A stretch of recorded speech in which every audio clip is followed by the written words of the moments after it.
or two people. I mean, if you're, because you always want to have two deep there, whatever. But, if you can get them to do that and get the sensory stuff down, flashing lights, bad stuff, loud noises, bad stuff, lots of people, bad stuff.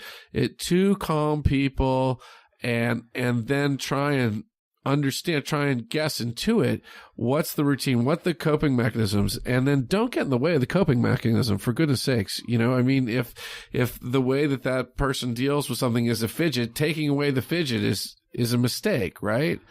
And of course, there's lots of examples of where that's gone wrong. I mean, in Florida, you may have seen the case where the autistic youth had a toy fire engine, got away. His therapist was with him.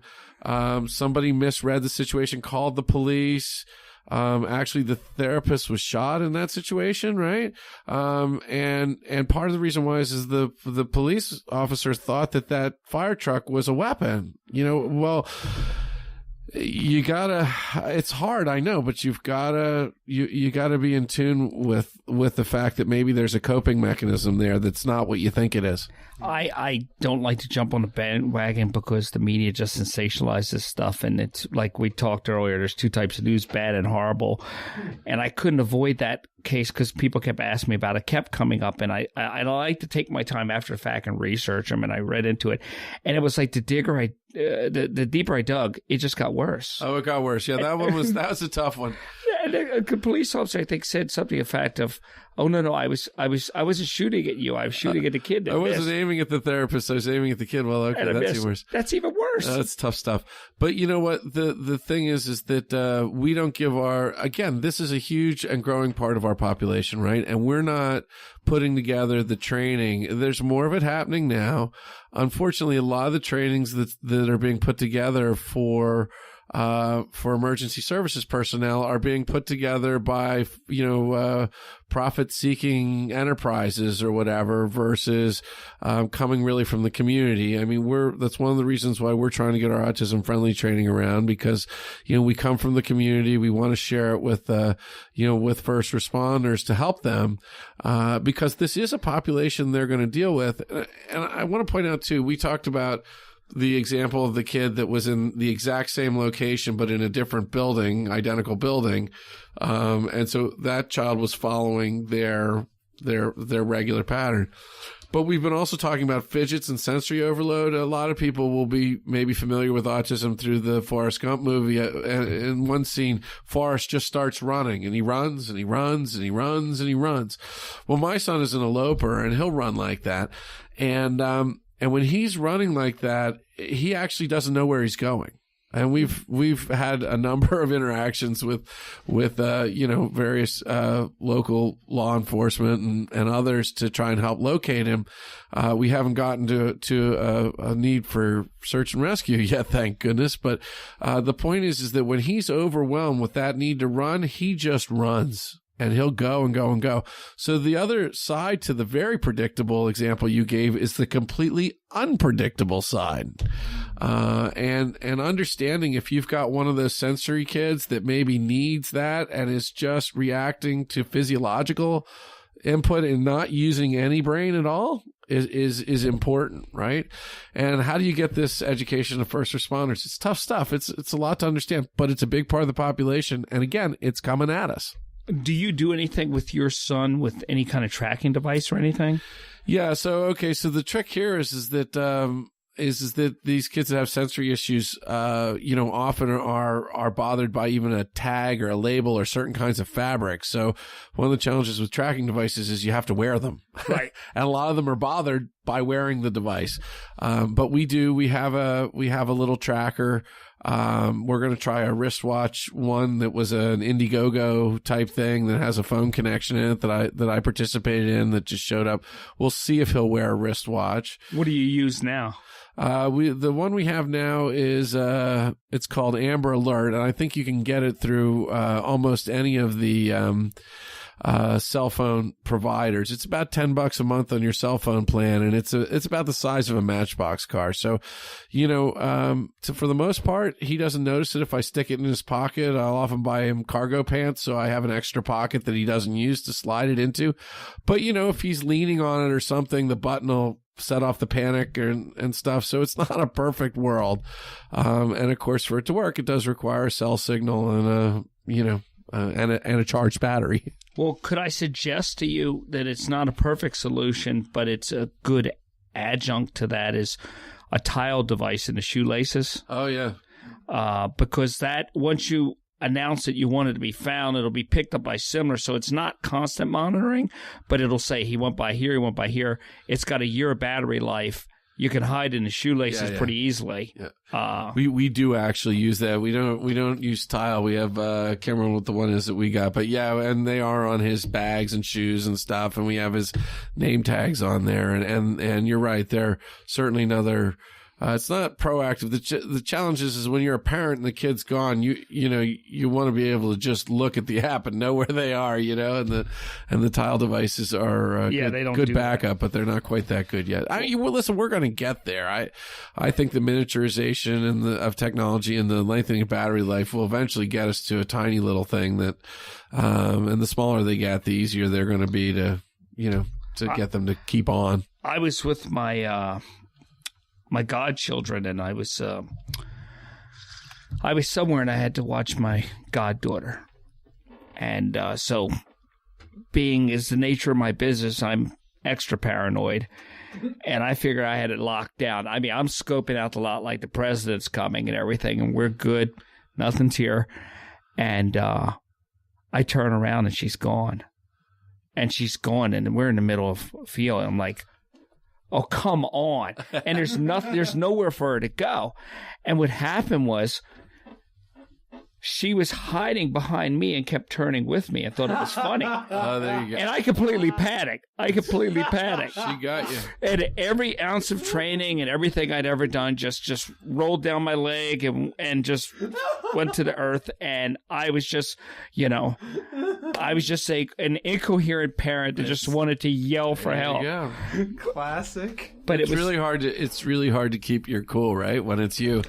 And even if you've had the training and so forth, our son has tortured us through enough of those that we're a little calmer. But every time it happens, it's quite stressful. We had a situation actually at our own house where. Which is an interesting example for your first responders and your police forces in particular audience. So they had approached a neighboring house with a warrant, and the whoever they were coming after fled, and of course they must have assumed that person fled across our property, and we have 6-7 acres there field. And so our son was out running around, because he's often running around trampoline swings or whatever. It was a summer evening, as I recall, and suddenly the field is flooded with law enforcement folks, who are looking for somebody, and of course, I completely lost it, right? And eventually things got fortunately, we got away without challenge. I mean, the thing unwound, and Kirby was found and so forth. But of course, I got quite confrontational with the officers, and then when we got it to calm down a little bit, I said, "Listen, you don't understand. Tell me, what does this guy that you're looking for look like?" And they said, well, he's about 5'10", and he's wearing, khaki shorts and a blue T-shirt, right? And I'm like, okay, so let's drag Kirby out here. Kirby's wearing a gray T-shirt. He's 5'9", and he's wearing khaki shorts. And I said, and when you see this guy running around in a field, which he thinks is his own, and you say, stop, he'll run faster. Yeah. And then what happens? Now, we got away unscathed or whatever, but, and, you know, they're doing their job and they're looking for this bad guy. But, you know, there we were, you know, in the same patch. Likely the bad guy just lays down in the high grass, right? The person they're going to see running away from them is my kid who's going to run faster, not stop when you yell directions. So this is a tough population for these folks to work with. And of course, you know, what you get to them, I'm sure, is very unreasonable parents on the other side of it, because I was not reasonable. I can tell you that, but you know, what do we do? This is going to become more commonplace, Mark. Is there something that you can put on, like, the fire department has tot finder on the house, on the roof? Yeah, so there are registries. The registries need to be better promoted, and the first responders need to pay more attention to the registries. But for local police, law enforcement, and what I told to our to our guys, and would promote to our township elders, is know your population. You know, at 1 in 42 births in our township, which is not a massively huge township, there's probably a half a dozen families.